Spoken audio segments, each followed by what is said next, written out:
ప్రతాపరుద్రుడు ఓడిపోతాను ఆయనకి సూచన వచ్చినప్పుడు ఢిల్లీ నుంచి పెద్ద సైన్యం తీసుకొని వచ్చి ఆయనను ఓడించే ప్రక్రియ మొదలైనప్పుడు నేను ఎలాగో ఓడిపోతానని తెలిస్తే ఆయన చేసింది మొట్టమొదటి పని ఏంటంటే మన భారతీయ సంస్కృతిని కాపాడాలని చెప్పి ఆయన రాజ్యంలో ఉన్న పండితులు, వైదిక పండితులందరినీ తీసుకొని వెళ్ళి గోదావరి లంకలో సురక్షితంగా దాచిపెట్టారు ఆయన.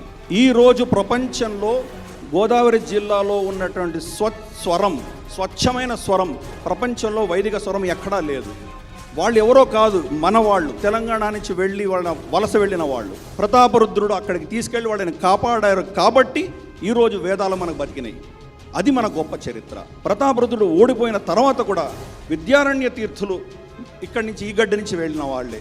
ఆయన శృంగేరికి పీఠాధిపతి అయి ఒక భవ్యమైన రాజ్యం, విజయనగర సామ్రాజ్యాన్ని స్థాపించినారు. ఆ విజయనగర సామ్రాజ్యానికి ఆయన ప్రధానమంత్రిగా ఉన్నారు. అది మన ఘన చరిత్ర. మనం ఓడిపోయినా కానీ కూడా హైందవ ధర్మాన్ని కాపాడుకునేటువంటి రాజ్యాలు మనం స్థాపించుకోగలిగినాం.